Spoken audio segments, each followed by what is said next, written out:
lifestyle's been freezing cold like the diamonds in they chain, no lab-grown stones. JimmyBoi, you been baller, sit on the throne. Ain't never sold shit, clone, get your ass on. That bullshit is for the rodeo, it don't belong. Blowing on that donut beat pack from the biggest bone. From K-Town to H-Town, they hold it down.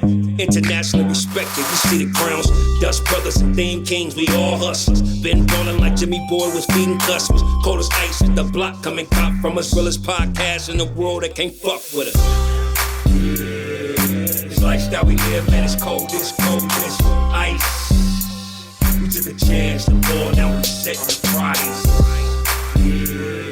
This lifestyle we live, man, it's cold as ice. We took a chance to ball, now we setting the price. Let's get it. Yo, what up, y'all? What's going on? Welcome to another brand new episode of the world famous, the award-winning, well, formerly award-winning with Behind the Baller, but we'll get there here with Cold as Ice. You are listening to the Cold as Ice podcast. You are watching the Cold as Ice podcast, coming to you live from Hollywood, California, and Houston, Texas. I am one of your co-hosts, Ben Baller, a.k.a. The Wash Lord, a.k.a. Back Nine Ben, a.k.a. the Korean John Daly. On the other side, down south, we got my dog. Yes, how you doing? This is Jimmy the Gent, formerly known as JimmyBoi, the hustler's choice, straight from A-Leaf, Texas, also known as H-Town, SWAT. Yes, sir. Let's do what it do.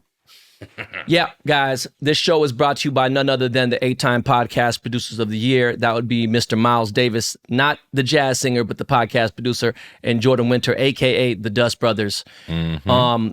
With original music by Illegal Kartel. Thank you for the theme song. I know some of you guys have been asking about Lakey, and I might get Lakey inspired to do some beats back on here, but if I do that, then I got to intro and say, my name is Ben Baller, not Ben Humble, and I don't know if we go, because right now I'm Ben Humble, you know what I mean? But guys, welcome to another brand new episode. It is fam question times. Fan question.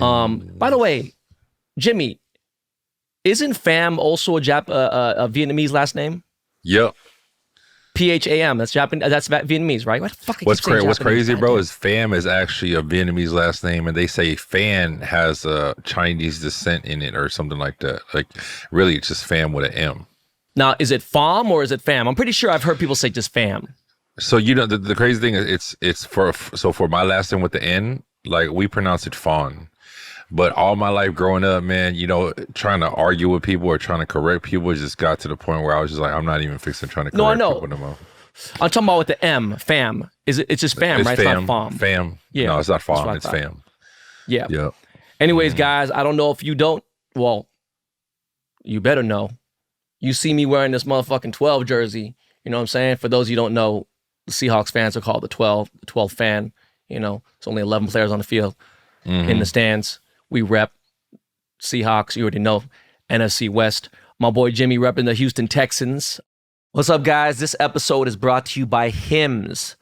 Guys, sometimes intimate moments happen spontaneously, and we always want to be ready so we can perform in the bedroom.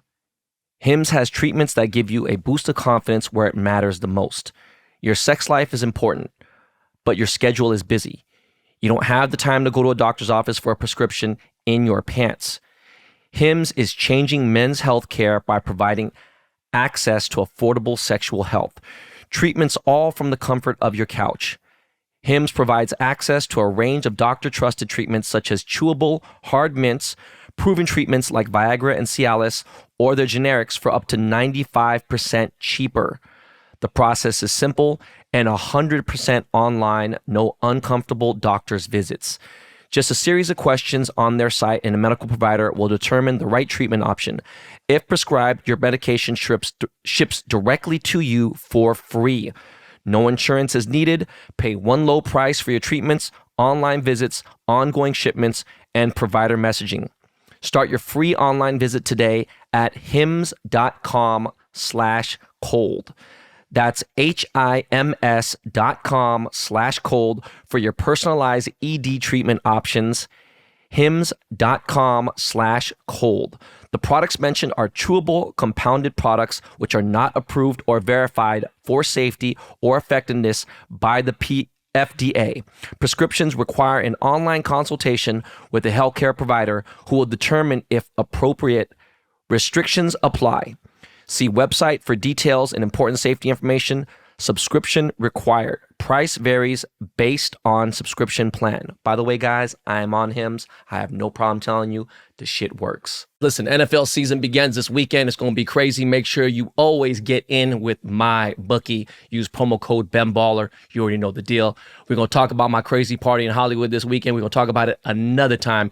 Let's get right into fam questions. We ain't getting no extracurricular shit. Jimmy was in San Diego, was in LA, didn't even come to visit me. He ain't shit. I was hanging out with my kids, hanging out with my girl, and doing all this other stuff that you don't want to hear about right now. You just boot up, man. You know what I'm saying? You know what I mean? Yeah. I can't be around them. I get jealous, man. I've been having withdrawals lately, bro. I've been thinking about getting wifed up and stuff, bro. I call it getting hubbed up. Oh, my God, bro. The first question, Jimmy, right into it. Yeah. Alfonso Cuevas writes, I need divorce advice. God damn, man. What up, Ben Baller and JimmyBoi? I'm going through a divorce and wanted to share my story with you guys. I met a beautiful girl in 2020 during COVID. The chemistry between us was off the charts since day one. About a month ago into our relationship, she confessed she had a 5-year-old son who lived in Mexico City with his grandparents. She is also from Mexico City, but was living in the U.S. on a work visa. I asked why she didn't tell me about her son on day one, and she gave me some BS excuse about wanting to get to know me better before sharing that part of her life to me yet. I thought, well, that sucks. I forgave her and we moved on together. 8 months later, I proposed. We get married. I was so confident that this was the woman for me.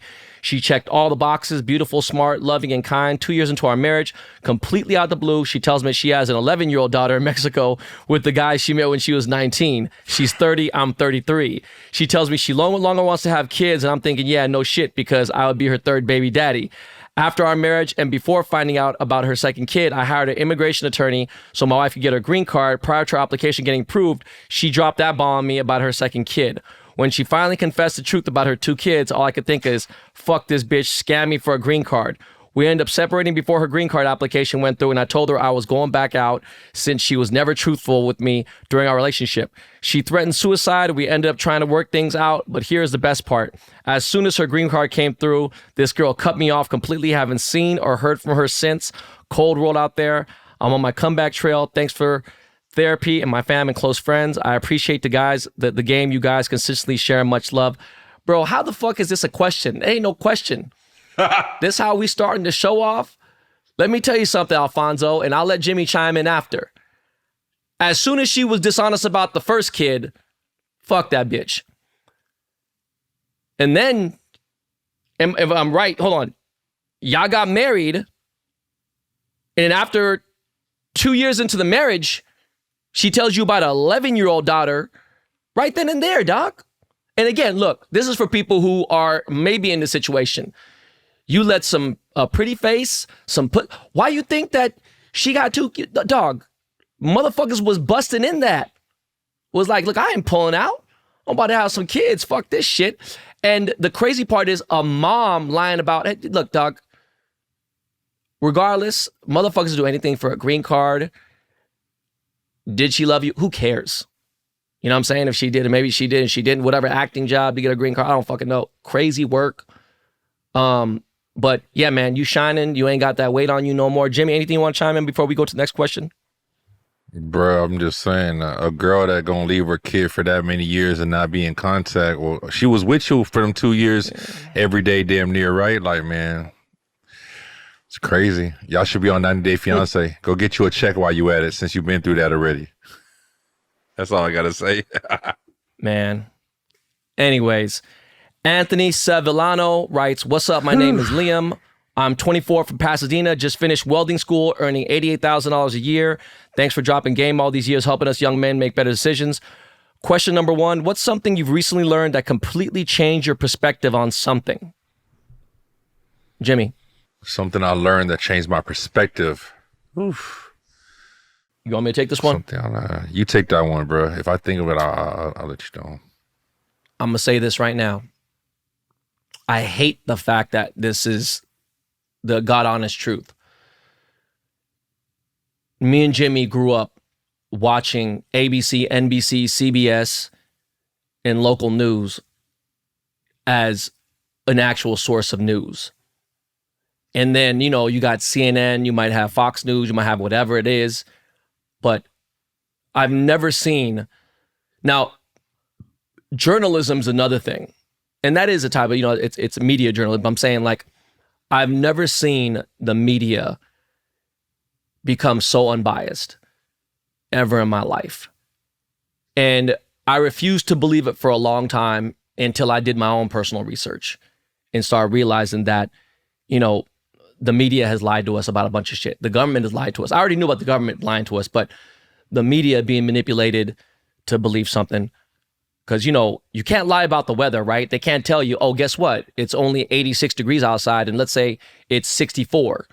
I ain't talking about 1 or 2 degrees. I'm talking about something that you actually feel it, and you outside, it's going to rain, and you go get your umbrella and your jacket, and it ain't raining, it's hot.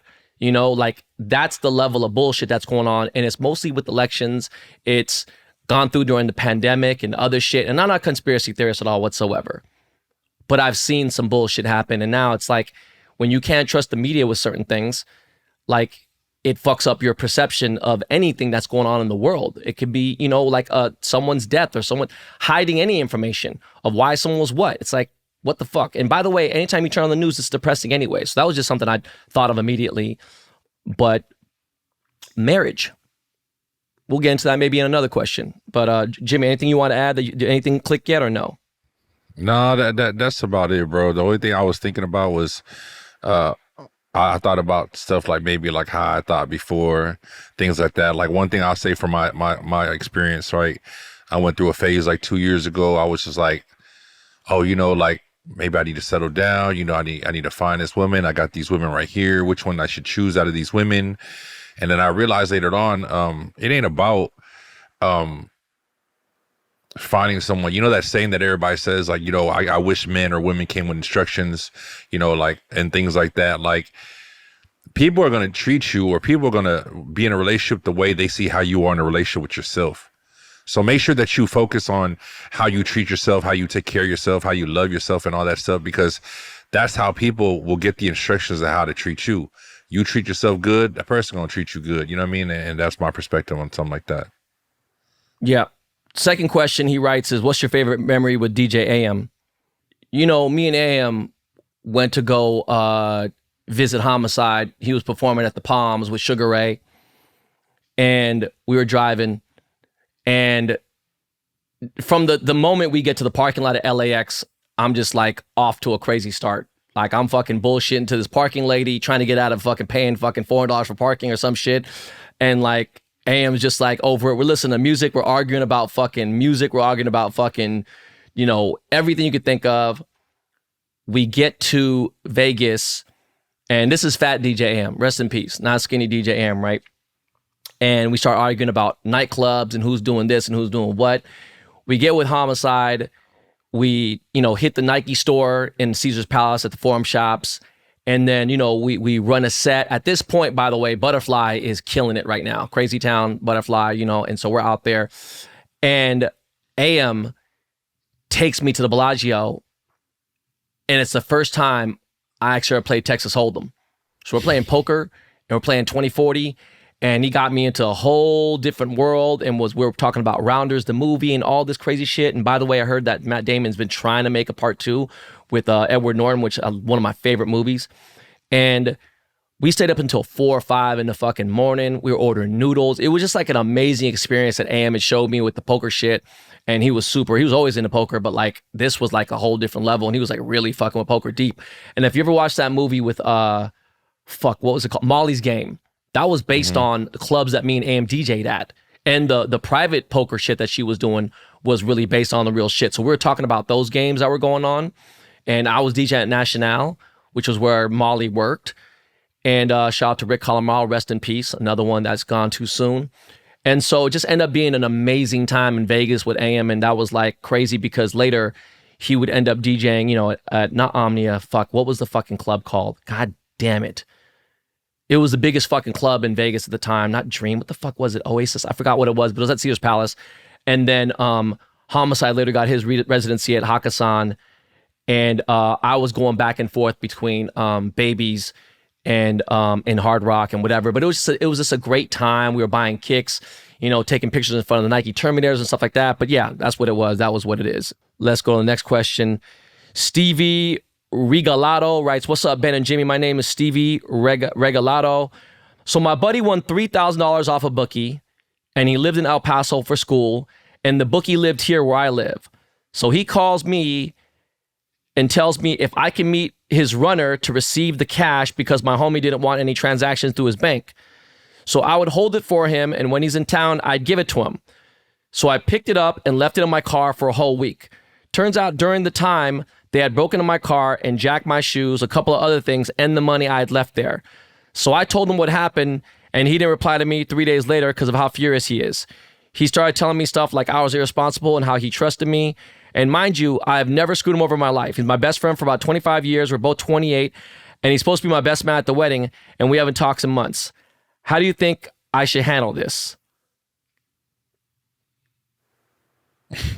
Jimmy, I'd love to hear your perspective on this, dog.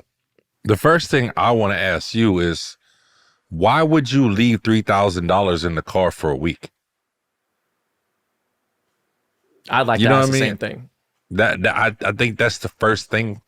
And however you answer that, though, it's just, I don't know, man. It's like, you know what I mean? At the end of it, I don't know, bro. Like, that's the only question I can ask. Bro, like, it's crazy. It don't make no sense. Because, like, I had a friend, bro, if I had a friend that was that, like, naive, that would just leave money in the car like that, I would have never left money with him. I would ask myself that. You know what I mean? Stevie, let's just end this here. You got your bachelor party coming up. You got the biggest day of your life. You're going to be your best man. I'm going to give you my honest opinion. Okay? You're 28 years old. Weddings aren't cheap. Bachelor parties to fucking Cancun ain't cheap. Look, at the end of the day, doesn't matter if you've ever fucked him over or not. This is 100% your fault. And if you guys have been friends for 25 years, which is a rare thing, friends come and go. You know, there's ones that you have for a lifetime, and then some people just fade in and out of your life. $3,000 ain't shit. No matter how much you think it is, it's not worth losing the friendship over. Mm-hmm. The bond to get stronger.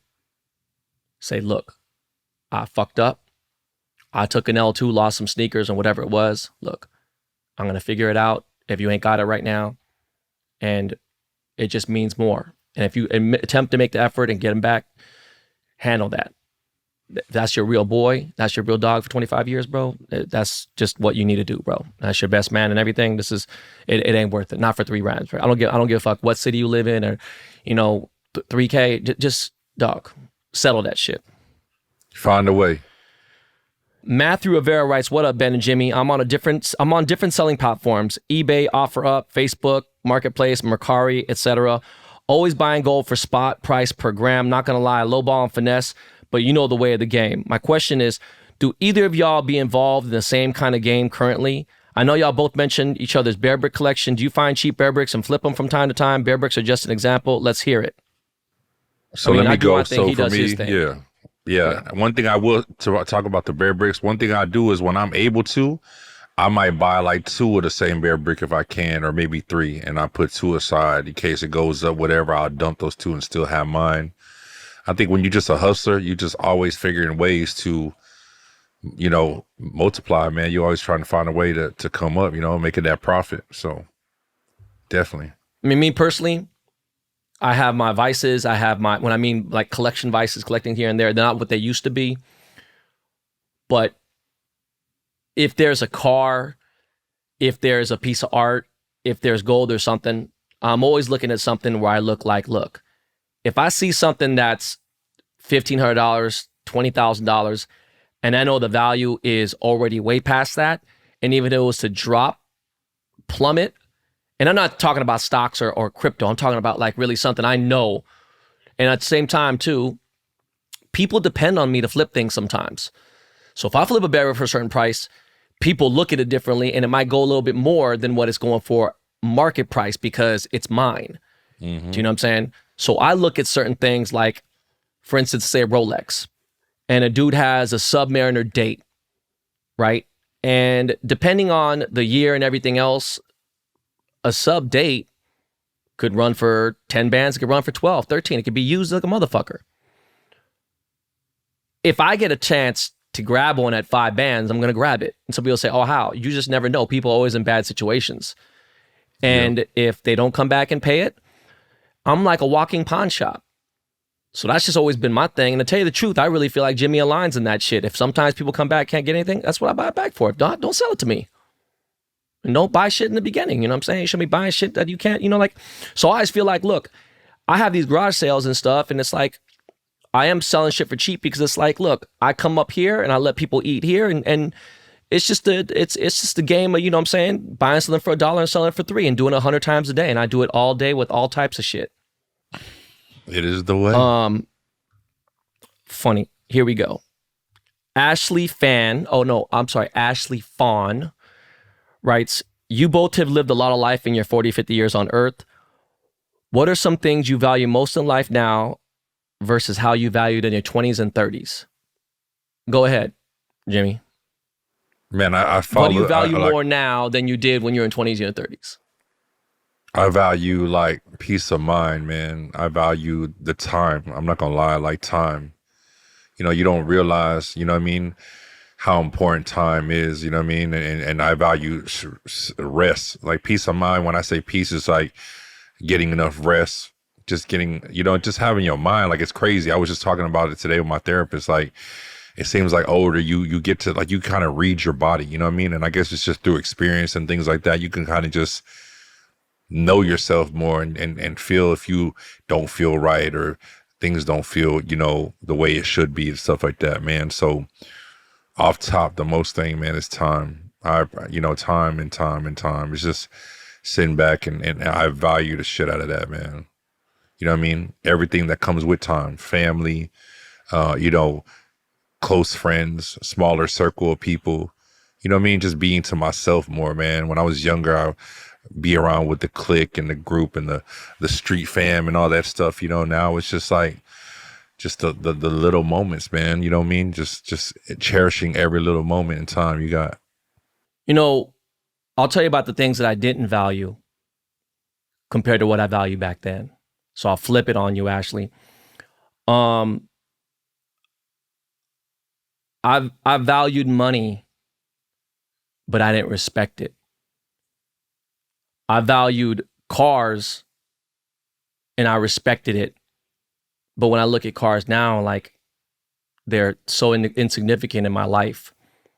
I wasn't super close to my family in my 20s and early 30s or whatever.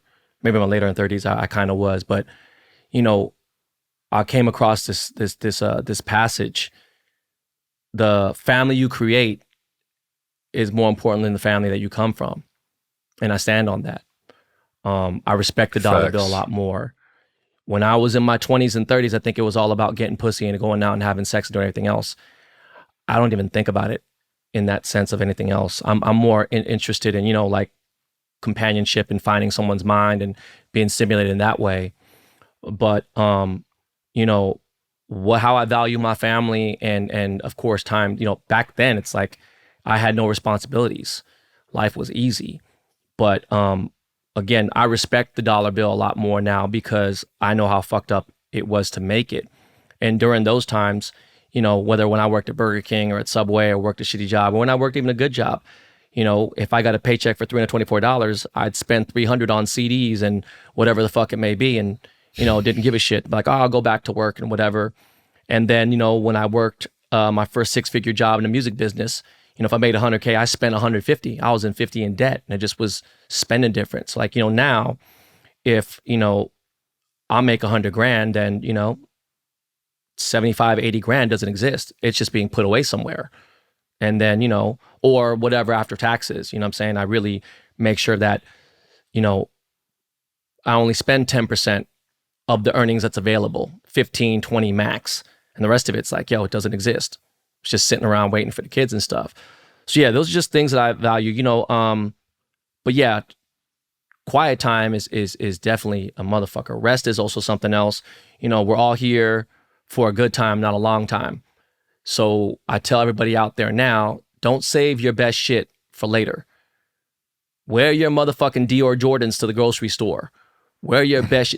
Today might be your last motherfucking day. Go out, wear your best shit, live every day, you know, and you know, don't save anything for later. Save the best for last. Fuck all that. Save your best outfit for this. I mean, you know, I'm trying to be positive. And like, of course you want to live to next week. But what I'm saying is sometimes you just never know. So just go out there and you know, just wear, you know what I'm saying? I'm being dead serious, man. Wear all your chains, wear all your shit to a basic thing. Look, you will never look like a jackass being overdressed. All right. I know you'd respect that. All right. Let's go to the next one. God damn, it's a lot of motherfuckers up in here. All right. Manik Bangdu writes, yo, they say never meet your heroes. What A-list celebrities did y'all respect and admire, but when you met them, they turned out to be someone you wish you hadn't met? What happened in your interactions? Peace, Manik Du in Vancouver. I got a lot of them, bro. But Jimmy, I never actually heard any of yours, so why don't you tell me? I can honestly say, like on the top of my head, I wouldn't say any, because I never, you know, when I looked at these people, like, I never expected, you know, whatever came with them is what came with them. You know what I mean? I will say, like, there's one person that I met that I was starstruck, you know what I mean? And I definitely was like, it was an honor to meet him, and he seemed a solid dude, is Young Jeezy, you know what I'm saying? But as far as every other celebrity I met, you know, it's been cordial. It's just small talk. I don't really, you know what I mean? Like, I be to myself. I've always been like that. So it was like, there's no expectation as far as who they are and who they be, man. These people, you never know what you expect. You know, you never know what you'll get from these people. Yeah, I don't think you're the type of person to really start chopping up. You know me, I'm a more social person. So, yeah, you know, exactly. You know, it's just, I'm always staying behind you. You know what I mean? Like, peeping game. I don't even expect shit from these people, man. Like, cause it's like, I'll just think of two people, two big celebrities early on that just stick to my head. One being Vince Vaughn. I remember I met Vince Vaughn in a party, and it was like 3 years after Swingers came out. He had already had Swingers and a couple other movies. And he was just such a dick, bro. And then like I met him later in life, and like he knew who I was, and like we were cool after. And I was just like, man, the dude just rubbed me the wrong way, and he was just a douche. And the other one was Jamie Foxx. I met Jamie Foxx when he was still in The Living Color. He was a fucking asshole then. Met him when he would come to all the clubs I would DJ at. He was a dick then. And then I did an episode of Punk with Gabrielle Union at her house, and he was the co-star of the thing. And one of my really good friends I played college basketball with, D Brown, he actually is one of Jamie's like best friends. And me and Jamie did a Cavassier run together. We were both Cavassier like ambassadors doing some shit. We got flown out on a jet to Vegas to do some stuff. I just don't fuck with Jamie. Nothing about Jamie that has ever been sat right with me. I've seen him get in fights at clubs. I've seen him get his ass beat. And I've seen him. And look, he is a talented dude. I will never take away from him being his thespian skills, his stand-up comedy skills, who he is. I'm not that type of person. I'll tell you that. It's just as far as who he is in person, behind closed doors or in front of, you know, whatever, and not talking about 17, 20 interactions. Dude was a douchebag, dickhead, fuckhead. Now, mind you, I met Michael Jordan. He was kind of a dick and whatever, and I didn't really mind it. I didn't really trip. But then now it's like, not that I have a super good relationship with Michael Jordan, but like, you know, invite me to go play golf and his kids and whatever, and he's cool. So it is what it is. But yeah, unfortunately, that happens. A good question though, man. Good question, definitely. Man. How do you pronounce L-I-N-H? I know it's Japanese. I know it's, God Lin. damn it, I keep saying Japanese. I know it's fucking Vietnamese. It's just Lin? Lin, yeah, Lin. All right, Lin Dang writes, just wanted to say keep up the great work with the podcast. I genuinely enjoy listening to you guys because Jimmy and I are the same age, and Ben is just funny as fuck. I got a chance to meet Jimmy at Laos Fest and Signal one year. Even though he was with his family and entourage, he still gave me much respect to listen and say what's up as I stepped up to him as a stranger. My question to you guys is first of all, where the fuck is Signal? Saginaw. It's like 45 minutes outside of Dallas. Okay. It's like a big Laos temple. Every year they have like this big thing. It's lit, man. Thai, Laos, and Cambodia New Year. And like people from everywhere around the US. Are you done? No, I'm fucking with you, bro. Shout out to all my Laos people, my people out in Saginaw. I was just talking about fucking, it's like, yo, they got a big Laos community in Utah. And I was like, damn, man, they got some pretty women, some pretty Laotian women. The food's my question amazing. to you guys is as follow. with everything that you guys have been through, the family, the relationships, the investments, all the risks that you guys have taken over the years to be where you are today, can you guys genuinely say that you guys are happy and content with everything that has played out in your life so far? If there was anything you could change, what would that be and why? Much love and kind regards, Lynn. Are you content with everything you've done in your life? Is there still something to go that you want to do that you ain't did? What, Jimmy? I'm gonna tell you, I'm gonna give it to him like this. You know what I mean? Like, to be totally honest, like I've surpassed, you know, my expectations on life, on how I grew up thinking how life would be. You know what I'm saying? I didn't grow up and was surrounded by like, you know, $1 million houses, crazy stuff like that. It was just a certain life that I looked, and it was just trying to make sure I wake up every day and able to make it to the next day. You know what I mean? So as far as, you know, my expectations when I was a teenager, younger, wanting to be that dude and everything like that, I've surpassed it so much, you know what I mean? But have I done everything I wanted to do? Nah. And I feel like I have it because I'm still here. So as long as I'm still here, I'm gonna put my name on every motherfucking thing that I feel is fucking deserved to me. And I'm gonna do whatever the fuck I'm gonna fucking need to do. You know what I mean? Like I done got this far, and I'm gonna keep going until God calls and it's like it's time to go. So it's okay, like, so is there anything you would have changed? No, I wouldn't change shit. You know what I mean? Because at the end of the day, one little thing you change can really change everything. So everything is a purpose, you know? So I wouldn't change shit, man. I'm gonna keep it going and do what it do. Amen to that. As real as What about it you, can be, Ben? I haven't hit a lot of expectations and goals that I've set out there. The goals that I set out there are, you know, 1 in a billion. There's not even 9 billion people on the earth. So, you know, we're talking real low odds of me doing what I wanted to do. But because I aim so high, you know, the accolades and milestones that I've hit in my life are shit to be proud of. I've left a legit legacy for my family name. If it were to all to end today, dog, I'd be very content. And I'm content with where I'm at. Does that mean I stop? No, I don't. So what Jimmy said sums up a lot of how I feel. The only regret I feel like I wish I had was I wish I was just a dad at a younger age, just so I could run around. I'm still active, I'm still doing my thing, and more people having kids at older, you know, an older age. My boy had a kid at 56 and whatever. But I'm just saying, like, that was maybe the only thing that I can think of. Other than that, all the mistakes I've done, I don't regret them. They just made me who I was. And but I'm very content. I am. I don't have any aspirations of becoming a billionaire, nothing else. I just want to kind of continue and, you know, and cruise through life, man. I lived a lot of life. I think motherfuckers forget I've lived fucking 7 lifetimes, you know, if not 20.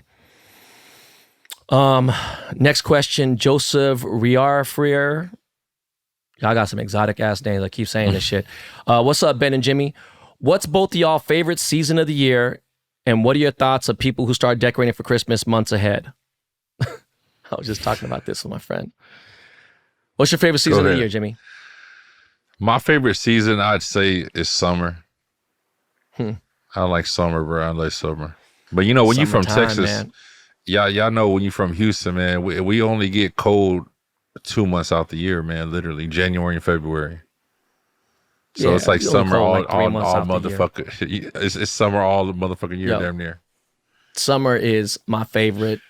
I mean, so I think of summer, I think of vacation. I think of summer, I think of golf. Summertime, take me. What are your thoughts about people decorating months ahead of Christmas? Look, I'm the motherfucker that has the Christmas tree in the house still in March. Like, so I don't know. I think Christmas at earliest should start.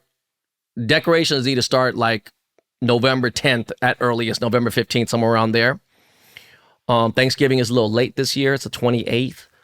Dang. I don't know, man. Look, I am around a lot of people who love Christmas and they go all out. My ex was one of them. She's like fucking big on it. And that's great. You know what? I think that's awesome. I just think I have too much shit to do. I got too much to provide for and I can't put my mind on it. So everyone do what they fuck they want. I don't mind Christmas. I love Christmas. As a kid, it was probably my favorite holiday. Not my favorite season besides, you know, whatever. But for the kids, that's like, you know, that's their biggest time. It's family. It's chilling. I'm looking forward to this Christmas now. You know what I mean? I got some new shit in my life, new people and people to hang out with and good times to come. But yeah, that's pretty much it. Fan question. Junsu Yo writes, hey, Ben and Jimmy, big fan of the podcast, as well as big fan of both of you. Ben, it was great seeing you in New York. Hopefully NYC meetup will again happen soon. Jimmy, with Jimmy there this time, I want to ask if you guys were 25 plus in 2024, what would you guys be doing right now to make the most of your life as well as making a successful living? You guys grew up in different times, so I want both your perspectives. Thanks again. What's the question Jimmy, again? if you were 25 years old right now, what would you be doing right now? Damn, that's a crazy thing. That's a crazy question. I wouldn't be scamming, I'll tell you that. If I was 25 years old I'm thinking like what hustles there are that's really hustling. Like that's the crazy, like the era of this generation. Like I try to tell people before, bro, like you remember like back in the day, bro, like being a hustler, being a D-boy was like that's a title back in the day. Like, and not everybody was capable to be one. You know what I mean? Like back in the day, a motherfucker really get into it or not. You know, now with social media and everything, it's just like everybody, it's just wild. Plus everyone man. snitch on themselves. Different. Mm-hmm. If I was 25 years old right now, I'd be a billionaire by the time I was 35. Yeah, definitely. Because all the game that I have in my brain, I would set up multiple corporations. I would have money. I would literally I would be living lean as shit. I'd be living off everyone else's money. I would have investments parked in so many different areas, and I would have so many corporations set up for so many different things in every avenue, from fucking acting to real estate to commercial real estate to fucking music to merch to clothing to jewelry to everything. I would literally market everything. And at 25 now, I wouldn't show my face. I would have a faceless brand that had nothing to do with me, nothing tied to my name. For real. And it would be a whole different ball game, and that's what I would be doing. I would be starting corporations. I would have motherfuckers doing monetization on fucking YouTube. I would start a studio. I would literally be starting corporations, and I don't give a fuck how little the money was. If I had 5 Gs, 10 Gs, I would put 5 Gs, 10 Gs into this. As soon as that started generating a little bit of money, boom, I'd start another corporation, and I would literally just keep running it, and they would all kind of coincide with each other until it became a fucking big conglomerate. Matthew Jennings writes, what's up, Ben? And Jimmy, my question for JimmyBoi is, if I sent you my James Oro Ben Baller Gray glasses, can you diamond out the bridge piece for me for the first one-of-one Ben Baller JimmyBoi collaboration? For He's sure. talking about, those black gold ones I have for you. You know what I'm talking about? The Cartier exactly. ones? Yep. All right, Matthew, send them to Jimmy. He ready to go, man. Let's get it. Mr. Get Guap writes, this is 24K. Much love to both of y'all. Real talks on the pod. People don't like to talk about. Ben, I'm going to Japan in 2 weeks. Plan on hitting Busan or Seoul from Osaka. Most likely Seoul just for the day. Any tips or spots I should see, hit, or eat? Thanks. Keep it up. Busan, you're kind of hitting the tail end of Busan, and I think Busan is more like a real more summertime vibe spot because the beach is there and that's where the water is. But if you're going to Seoul, you don't need to go to Hongdae. I think you could really just stay in Gangnam, unless you're going to Jeju Island, which is a whole different area. But if you're in Seoul, stay in Gangnam, check out Cheongdam, check out Rodeo, check out Apgujeong. All through Gangnam, you're going to be good. I can't think of the name. There's a galbichim place in Gangnam. There's 2 of them, and they have a motherfucking bone like this motherfucking long. All they serve is rice, gakdugi, which is the more thicker fucking radish fucking kimchi, and galbichim, and it's just fire. Don't try any American food. You know what? Actually, to tell you the truth, Domino's pizza in fucking Korea is insane. Fried chicken in Korea is great. Everything. Go to DDM, Dongdaemun, DDM, street market, street food, off the chain. Don't know what your stomach is like. If your stomach is strong, I would fuck with all the street food in Korea. It's all lit. Cheongdam is more like the Beverly Hills Rodeo Drive, expensive. Shopping is great out there. If you do have an expensive taste palette, your palate's like you got it, then I would fuck with, Kujilo. It's an Italian restaurant. The guy's a Michelin star chef. It is fucking amazing. It's in Cheongdam. Check out the COEX Mall. everything out there is just lit. There's so much to do, man. Those are the best spots I would tell you to go to.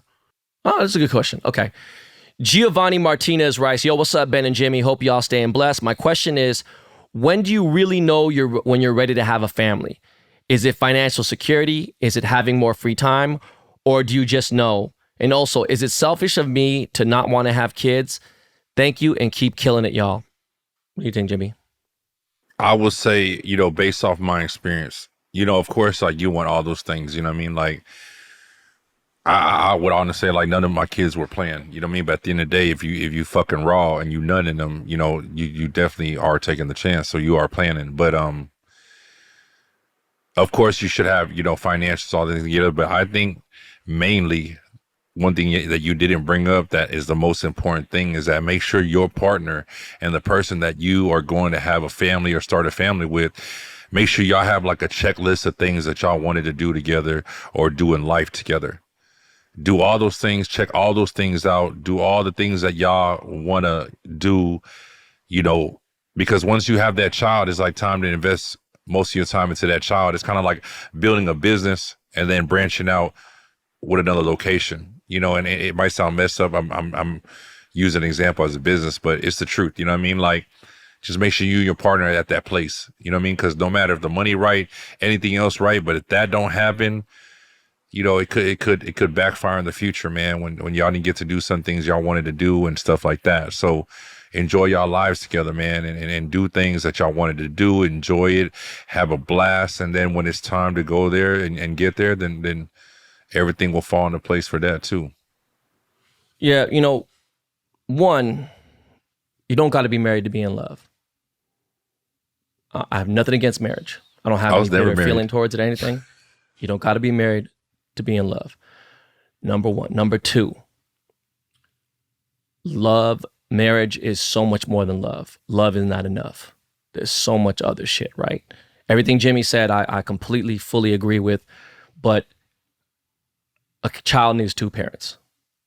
You can say, oh, we have a successful woman raising. Yeah, fuck all that. Child needs two parents. Yeah. Okay. Now, is it selfish for you to not want to have kids? No. And if that's what you want, then that ain't you, because what Jimmy said was real. When that child is born, that your life is not about you anymore. It is about them. And that's the way it should be. That don't mean your life ends. I'm just saying, it's just you have to figure that out. Your priorities change, you know what I'm saying? Yeah. If you ain't ready for it, then you ain't ready for it. David DeLeon writes, what's up, Ben and Jimmy? This is David from Inglewood. Random question. At what age would it be appropriate to buy your kids designer, or would you rather not buy any designer clothes for them? I will say, like, me personally, I don't, as far as like shoes and stuff like that, like Nikes, comfortable stuff, but based off my experience too, you know what I mean? Like, I'm not with that, you know what I mean? Like, I've had girls buy my kids designer stuff and stuff like that and they'll wear it, but I don't do a lot of that, you know what I'm saying? You got to make sure your kids are comfortable, age. Bro. My kids, make sure London, when he first was born, he had Gucci, Louis fits, he had Fendi fits, he had Prada fits, he's modeled from Marc Jacobs, he's had all kinds of shit. Tell you the truth, that shit's just dumb. I don't even fucking care. Now, as far as like Jimmy has an 18-year-old daughter, Jimmy, I'm assuming that and if not, I got to go get her one. But does she have at least a little Prada bag or Chanel bag or something, or Louis bag? I'm sure you must have got her at least a small little pochette or something. Yeah, I did, bro. But I ain't gonna lie, I took all her Chanel bags and I brought it home because I didn't want her to leave at the school because I ain't know. No, but, for sure. Okay. Bro, the crazy thing, she hit me on some, you took all my designer. I see these girls out here, Christian Dior'd up, this other girl, you know what I mean? Like everybody, bro, there's a dude that goes to school that drives a Urus, decked out, like rimmed and kitted. And I'm like, you sure he go to the school? She's like, yeah, he's a student. I'm like, I thought that was a dude trying to show out here. Yeah. Bro, I decked out, crazy, kitted. dog. Bro, yeah. I'm like, yo, that's what I'm saying, man. No, you know what though? I feel like it's important for, maybe like 16 or 17, like I wouldn't mind, my daughter, I would get her like a nice little bag. And this doesn't even just go designer. This goes with parenting, right? And like soda, junk foods, all that. I did this with my daughter, right? Like the later you choose to introduce them to these things, the better. Because when they get older, when they become adults, they'll be introduced to all this stuff anyways. So like a lot of people, I tell them like, Don't buy your kid a little Bentley Power Wheel and do all that stuff unless you got enough money to buy them a real Bentley right now, because you already started their vocabulary with what B stands for, which is Bentley. Now, one day they grow up and be like, I want a Bentley, and you can't buy them one. It's your fault for even introducing them to that shit. Yeah. So that's how I look at it when I see these people dripping their kids in designer, having their kids wear it and do all this stuff. Like, you raising a monster, bro, and make sure you can tame that monster. I'm not knocking you. Yeah. Do it how you do, but just make sure you got what you need to tame that monster, though. Real shit. You know what I mean? Next question, Jonathan Rojas writes, Ben and Jimmy, I've been supporting the pod since my freshman year in college. It's been 4 years since I graduated. I'm glad to see the pod still going strong. Ben, can you take Jimmy to King Taco next time he's in LA and show him what's up? It's my go-to Friday night spot, and I heard you mention it in the past. Much love, John Rojas from La Puente. John, you want me to do this one? Let me take this one. No, I've taken him to King Taco, but I've taken to a better place. I've taken him to... So the owner of King Taco owns all the King Tacos, okay? And his little boutique King Taco spot that he owns is called El Torino in Koreatown. And that's where me and Jimmy talked about the fucking drive-by that happened. But go ahead, Jimmy, what you gonna say? No, I basically gonna say, like, the last time Ben took me to King Taco, well, you know, that one, somebody got shot in front of us. So, you know what I'm saying? I don't want tacos that much. I don't be craving that bad. We got some good Mexican food in Houston, so, you know, I'll be all right. Oh, shoot. Man, dude. Renz Suarez writes, hello, Tito, Ben, and Jimmy. If you don't know Jimmy, Tito means uncle. For sure. May I ask you what your current daily driver vehicles are, and throughout in time, what changed your preferences on finding a daily car? Much love from the Philippines. I drive a 2024 Range Rover Autobiography. Throughout time, I've had a lot of cars, and there are different preferences. One will be the weekend car, one will be the car that I go stun in, one will be the car I go track in, one will be the family car. This was the best multi-purpose car I could think of, and most importantly now, does this hold at least 3 or 4 sets of golf clubs and some luggage? And that's really all I care about. And do I have luxury still? And it checks all the boxes. What's your daily, Jimmy? My daily is a 2022 Cadillac Escalade ESV. Perfect family car. I feel like it's just, you know what I mean? So simple, blends in with everything. You know, that's where I'm at mentality, right? Like, that's where I am mentally right now. But soon as Savannah had moved to Cali, I went through like this little phase. I don't know what I was going through. I don't want to call it midlife because it ain't mid yet, but I went and bought a BMW M8 coupe. And I'm not going to lie, it's a little complicated getting out that motherfucker, but I like it. I ain't had a coupe in so long. It's been a minute. So, you know, I'll be playing with that sometimes. I've been driving that a lot lately. Wow. This next question might make me cry. And this is for everybody who probably ever doubted me, but, you know, the real ones know. Sergey Chernashov, I'm sorry if I pronounced your name wrong, Chernyshov, Sergey Chernyshov, assuming you're from Eastern Europe.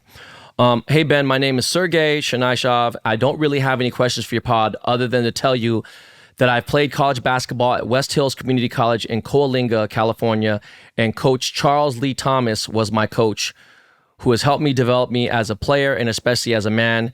He said that he was your coach at SF State University. I surprisingly ran into him last year when I was visiting college, and even by bigger surprise, I was struck when just a week or so later, my teammate messaged me that Coach Thomas had just passed away. I have no clue of what relationships you had, or do you remember him? But what I do know is that he asked me if I know you. He was thinking everybody who lives in LA knows each other, I guess, LOL. Or if I ever met you. To tell you, I quote, I've got some rare shit for Ben. Anyways, I hope you get a chance to read this email because my last interaction with Coach Thomas involved honorable mention of you. So I decided to email you as soon as I posted it. I've attached a picture that I've taken with him last year since we've met. Regards, Sergey. Sergey, that was a very touching story. Me and Charlie Thomas had a great relationship. He pushed me to the limits. He pushed me to the edge. He was a very tough coach. He was a great coach.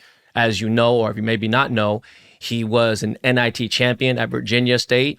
When the NIT was bigger than the NCAA tournament, this was what it meant more. He won a ring. He was a tough motherfucker.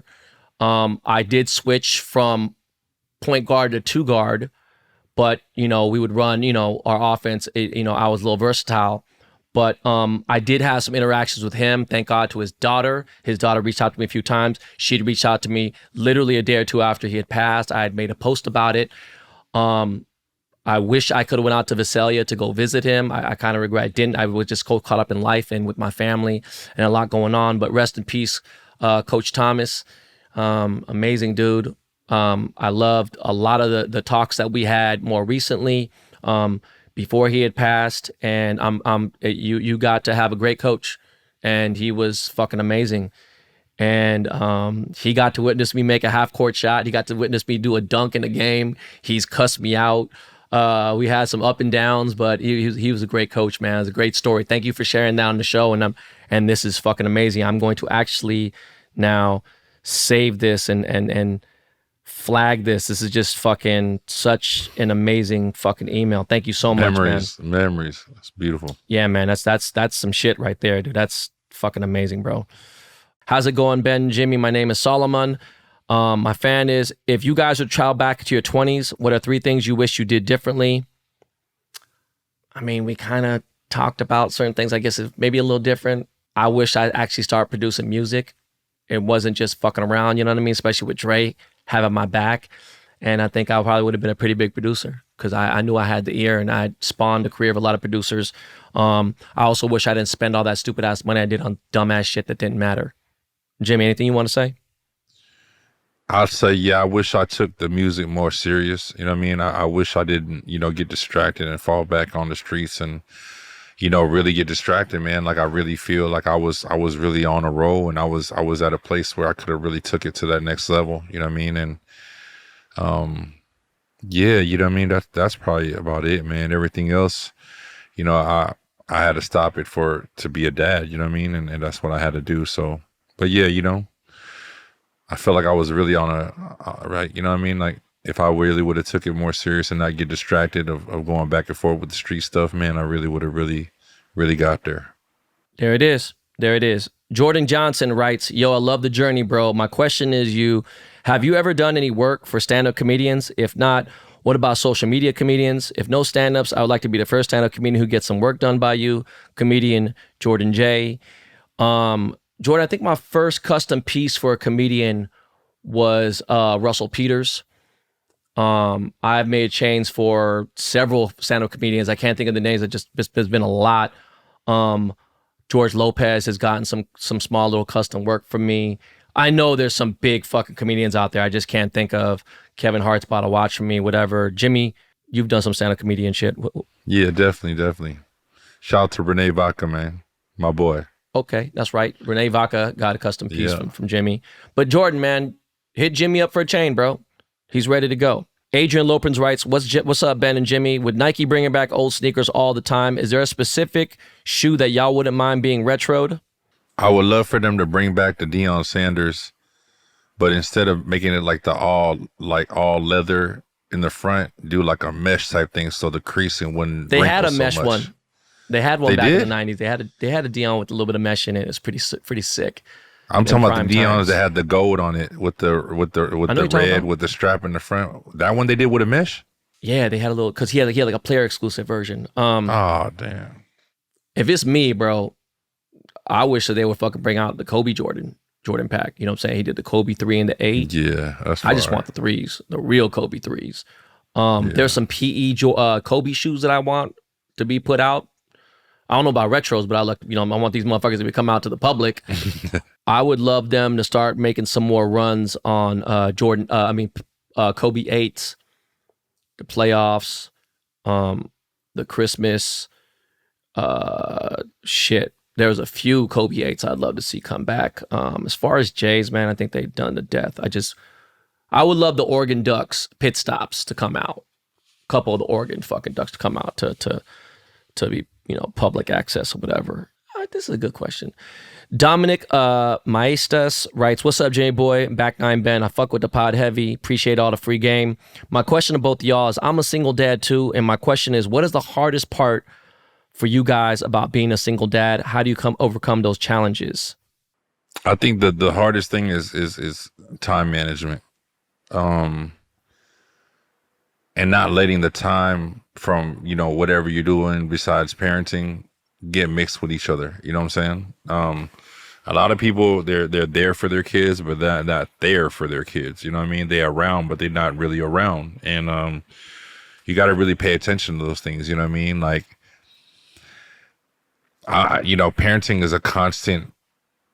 I don't want to call it a job. It's a constant, position or a title that you have to stay on top of at all times. There's never a person that's like, yo, I know the cheat code or I know the way. Each kid is different.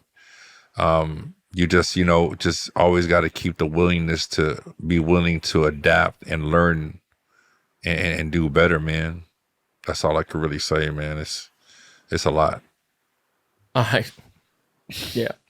I think for me, man, honestly, it's just scheduling. Being out of town, doing certain things I got to be in and make sure I'm online with my ex and their moms, and just that's about it, really. It ain't really anything else. I mean, there's shit that's hard. That's the obvious shit, but I think Jimmy pretty said the same thing. Jayhan writes, yo, Jimmy and Ben, if you saw somebody stealing a catalytic converter from your car in the middle of the night, what's the first thing you would do? Man. So, in Texas, if someone's on your driveway, you can kill them. Yeah. So. I don't think anybody's going to be able to steal a catalytic converter from one of my cars. It'd be too hard to do that. I really wouldn't give a fuck. That's what his insurance is for, and I wouldn't care.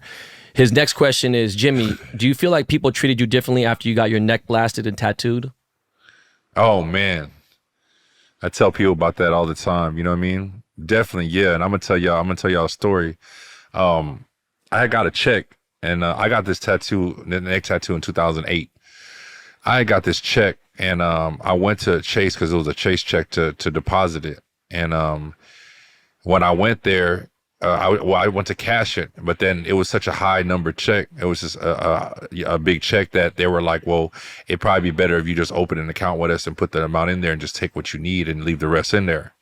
So I did that. And a week later, I go to a different Chase bank, you know what I mean? And I go in there and I give them my information, trying to pull out like $5,000. And literally, I was standing at the desk for like 10 minutes. She's just typing away, looking at me like, oh, please give me a second. I'm sorry. Banker comes, pull me aside, basically telling me they can't let me get the money out. And I'm like, what are you talking about? They're like, oh, well, it's saying here that the check never cleared, so we can't give you the money, blah, blah. Long story short, I ended up having to drive back to the Chase that I opened the account at. They knew who I was, so they checked everything. There was no issue. They just didn't want to give me my money. You know what I'm saying? Because of my neck tattoo. Yeah. It's a big difference. And people say now, tattoos are more, common and people are more acceptable to it. Not all people are. And the people that aren't, are the people that, are the people that I'm around a lot. You know what I mean? The business people, successful people and things like that, just to be totally blunt. So, if you ain't got one yet, I'm going to just be real. If you plan to really get into business and really get popping, unless you're already up there and where you're at in your life, don't do it. Don't stop your paper for just whatever. You know what I'm saying? Like, yeah, straight up. It's the reason why I never got my face tattoos and shit, because I wanted to get my face and head done way before I was popular. Jacob Konarski writes, Ben and Jimmy, I'm Cuba, listener since 2018, appreciate all the game. If money was no object, what job would you want to have? Can't be professional sports, that's too easy. You go first, Ben. I got too many. I got my degree in cinematography. I'd be a director. I would direct movies. I would put the fucking craziest movies out there. I'd maybe do a little bit of screenwriting and stuff, and that would be pretty much it. I was thinking, shit, I'd be a high school teacher. But that sounds like some real pedophile scumbag shit. You know what I mean? Just want to be some fucking crazy ass teacher and talking shit and smoking. But I'd get fired too quick, man. I'd be a director. I think I'd be a lawyer. I was thinking about that too, because you're just gonna get paid regardless and just talk your shit, Exactly. I just love to talk shit.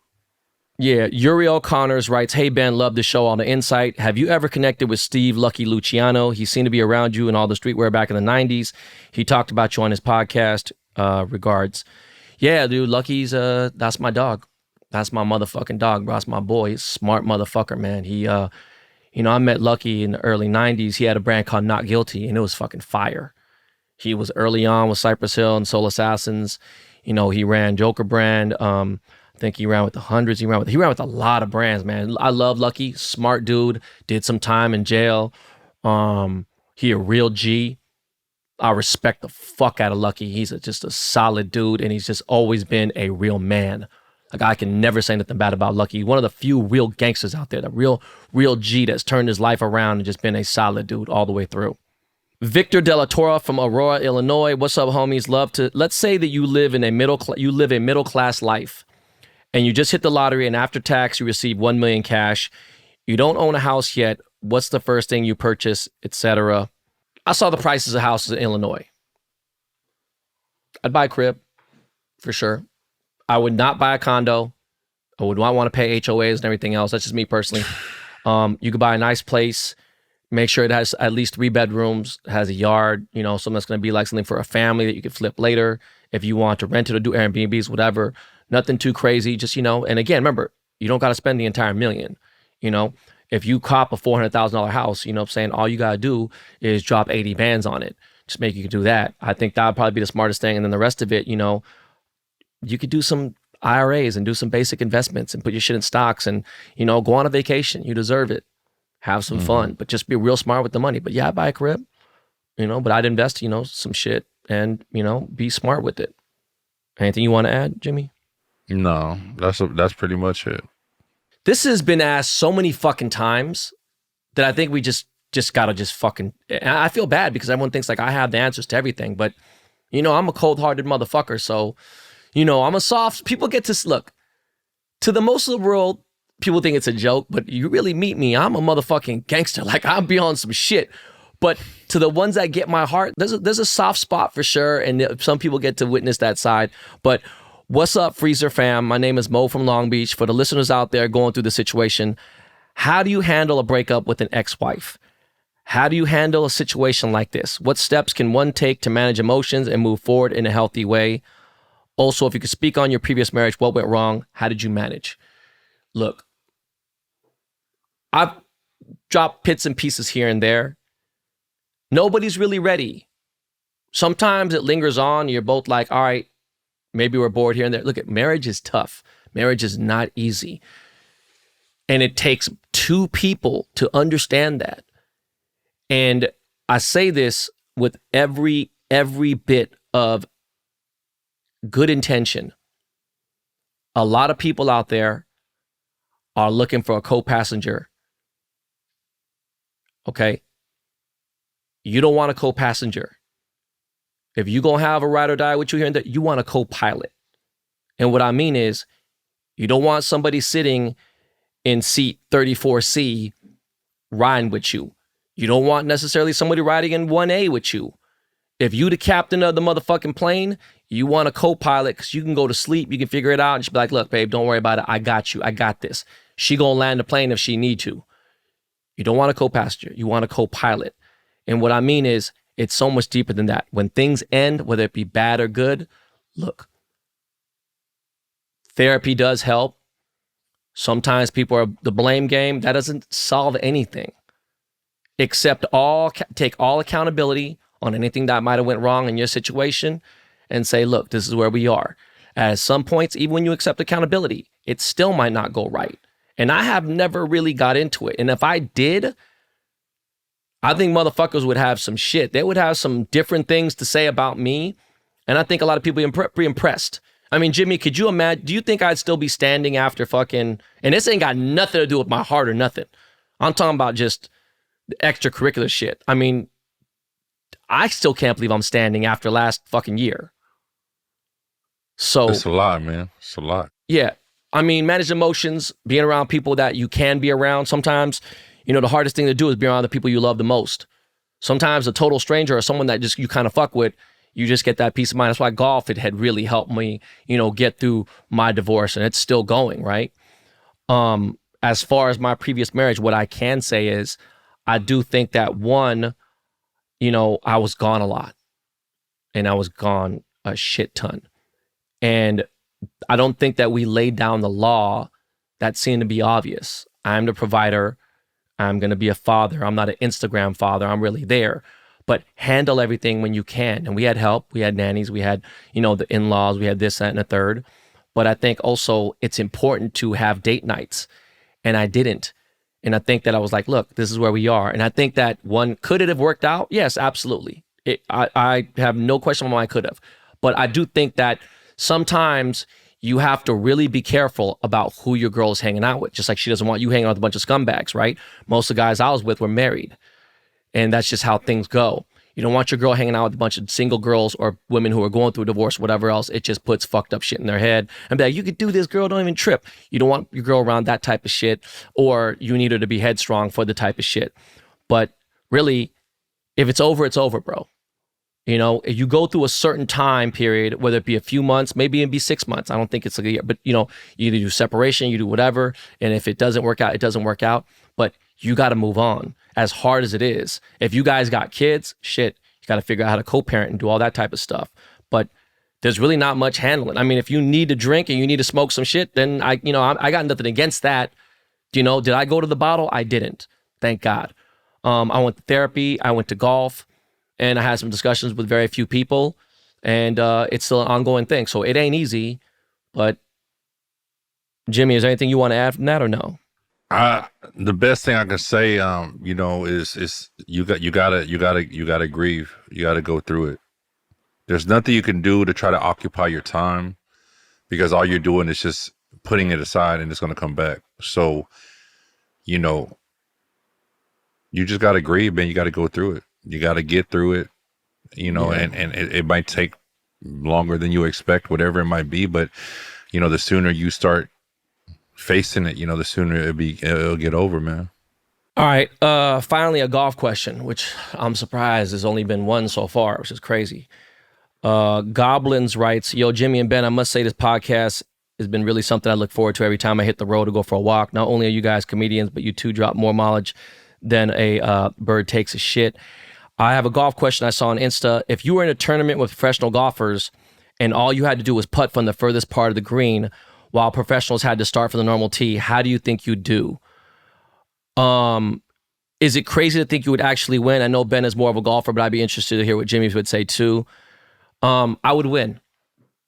I would almost positively guarantee win. In 175 rounds, say a lot of golf in 2 years. I have 3-putted very little. 4 or 5-putted less than 3 or 4 times in 175 times. So there were putts at Torrey Pines where I had that were 100-foot putt, and I got it to 99.6 feet, right? Like I had 6 inches left. Even 4 inches left. I think I would probably shoot something in the low 60s, if not even the high 50s. It would be like for real. So that's kind of crazy to think that. If anything, yeah, I would be in the high 50s or low 60s, so I'd win. As far as Jimmy, he doesn't play. So if you want to answer that, Jimmy, I don't think you would. Jimmy, I couldn't even imagine. I don't even understand all them numbers he was talking about. Oh, shit. Rodrigo Hernandez writes, hi, Ben and Jimmy. I saw you and Kai Bentley golfing on Instagram. Will you ever have him on the pod? BBX Strawberry. How did you meet him and what makes him so well connected? He reminds me of a younger you. Thanks, Rodrigo. Me and Kai have been friends for a while. I don't know if you know, we've already done a Ben Baller Strawberry collab. I don't know if you've known that. We've done like 3 collabs together. How have you know that and not know that? Like, there's a Ben Baller Strawberry. There's been 3 Ben Baller Strawberry collabs. I met Kai like 6 or 7 years ago. I got in beef with his brother. I thought his brother was wearing a bunch of Supreme head to toe. He just looked like a douchebag, and I said something about it. It was real fucked up. So we went back and forth. He already knew who I was. We had mutual friends. He's close with Drake. I don't know if you know, his dad is one of the most famous chefs in the world, Iron Chef, Sir Lee, legend, love Sir. I love Kai. He's a good friend of mine. I'll put him on a pod for sure. Him and Drake are really close. He lived at Drake's house for a long time, so he's met a lot of people through Drake and through his dad and through other people. He's a smart guy. But yeah, I definitely would have him in the show. You know what? Fuck it. Let's do this. Tashawn Murray writes, this is from my Uncle Jimmy. Coming from A-Leaf, how did you find your path to success with your peers influencing you into their paths and achievements? Much love from A-Leaf, Texas.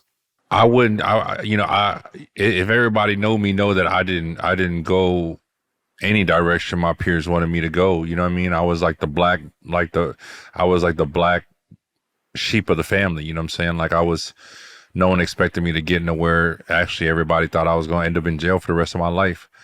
And it wasn't me trying to really rebel against what they were trying to get me to do or anything, to be honest. It was just me really just trying to figure it out, you know? And I always say this, you know, to my friends. I never even spoke about this publicly or anything like that, but it was just like, I was at a place one time where me and my friends was just like, yo, we don't know what we want to do in life.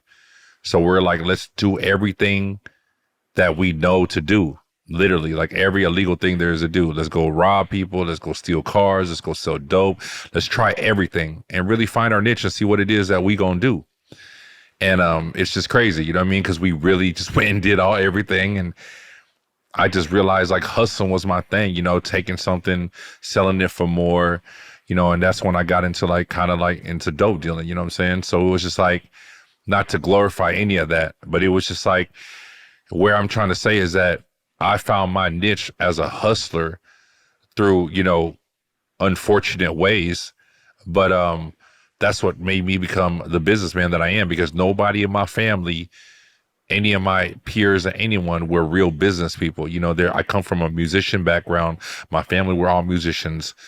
You know, and the reason why they weren't as big as they were was because of poor management. You know what I mean? So it was like, I just honestly hit the road running, man, and figured out what was best for me, you know? So I say that's what it is, you know, like you just got to figure it out, you know, try things. I don't do what I did and try illegal things, but try different stuff. And if you're in your 20s, that's the time to figure it out. You know, don't stress yourself. I feel like a lot of people, you know, because of social media, they see like people live in a certain way. I was talking to my nephew about this. He's 19 years old. And he just like, you know, I see some of my friends, you know, they getting all this money.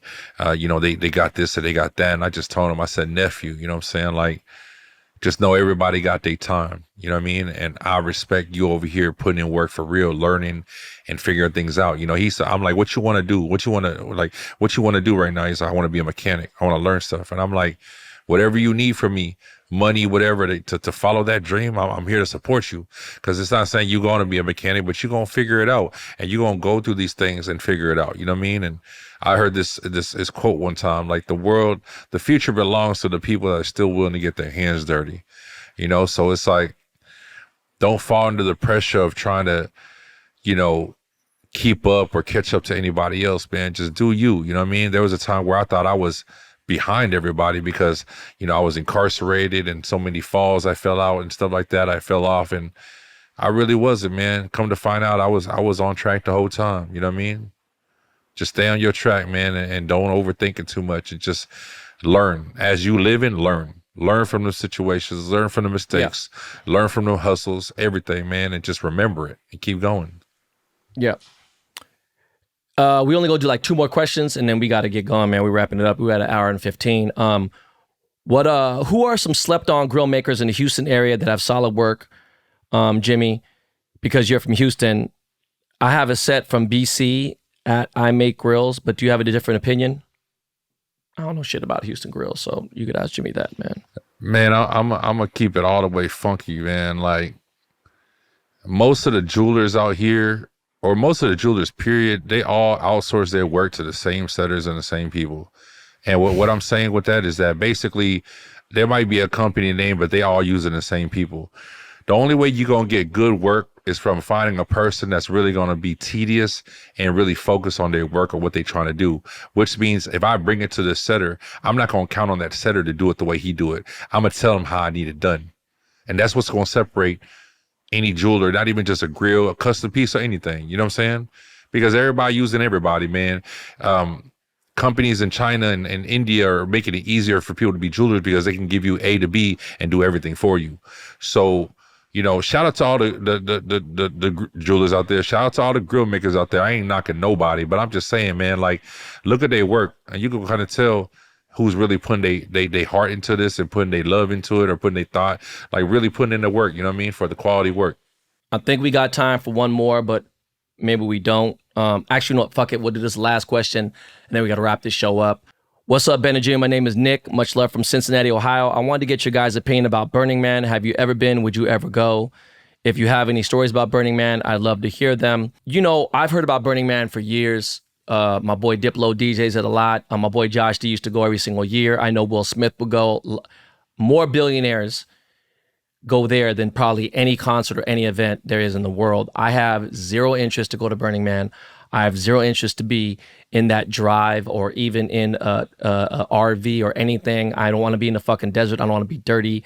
I don't want to not take a shower. I'm good. Even in RV, I'm cool, bro. I'm too old. I just don't even give a fuck. But I have heard some amazing stories. There are billionaires that are doing fucking, you know, not ayahuasca, but was it DDT and all that stuff and everything and out there. And I'm cool. I'm straight. I don't give a fuck about the networking. I'm cool. Like, that's that one like thing in the desert, right? Where they be all that like a rave, right? The music festival. Yeah, it's like but like real rich people. It's fucking expensive as fuck. Yeah, no, I've seen little things. I've never done my research on it. You know what I mean? So yeah, I don't feel like I'm missing out on anything. I'm not saying that I won't ever go. I don't know. You know what I mean? Like, I've never done enough research, but you know, as long as I'm able to live, like I'm gonna be living life, trying to see what the world has to offer me. All right, guys, listen, man, that's up for fan questions. There are a lot that we didn't answer, but you know what, guys? I'm going to get to them. We'll get to them and maybe throw them on. And this was like 5 weeks. We were supposed to do it once a month, but look, we'll get into it. I appreciate everybody listening. Yo, this Sunday, if you are in Los Angeles at Dave & Buster's in Hollywood, at the Hollywood and Highland Center, okay, opens up at 9 a.m. or 10 a.m., I think. I'm going to get there around 1 o'clock for the Seahawks game. They got a lot going on. Food specials, drink specials. If you can beat me in Pop the Lock or Floppy Bird, you can win a gift card. I'm going to be out there. It don't cost nothing, all ages. You could be any age you fucking want. Bring your kids, come out, have a good time, drink some beers, kick it, watch the game with the Wash Lord. I'm hosting it. It's going to be fucking crazy. It's going to be a packed house. It's going to be fun. I guarantee it's going to be a great time. Please pull up. Doing this in collaboration with MyBookie. We got the fucking NFL season starting. I got all this shit. It's just going to be an amazing time. Make sure you talk to, you know, captain's picks and all that stuff. Again, use MyBookie, use promo code BENBALLER. But this Sunday, 1 p.m., NFL games, Seahawks versus the Denver Broncos. I'm going to be there. A lot of fam will be there. Any subscribers that are listening to the show, and I mean subscribers, private subscribers on my Instagram and Twitter, I am doing a fan meetup next Friday the 13th in Chicago. I'll be in Chicago for 6 days. I'm out there for the Live tournament, for the individual championship. I'm presenting the championship ring. Could be John Rahm, could be Wacko Neiman. I don't know, but it's going to be lit. I'm going to be in Chicago. Make sure you pull up to that. Make sure you send an email to confirm. Go to my subscriber page to see that. Other than that, Jimmy, anything you want to say? Man, I just want to add, man, happy birthday to my son, my clone, man, Jackson, man. So, you know, it's actually his birthday in 30 minutes. So, you know what I mean? Like, I love you, my boy. And, man, you know what I mean? We're going to get lit this weekend. Let's go, Jax. I love you, Jax. Yeah. My little nephew. Listen, subscribe. Hit that subscribe button on YouTube. Hit that subscribe button on Spotify, on Apple, anywhere you listen to podcasts, guys. Make sure you tell a friend to tell a friend. Every Friday, same bad time, same bad channel. Me and JimmyBoi. Yo, y'all. We out. This lifestyle we live, man, it's cold, it's ice. We took a chance, the ball, now we set the price. This lifestyle we live, man, it's cold, it's ice. We took a chance, the ball, now we setting the price. Let's get it.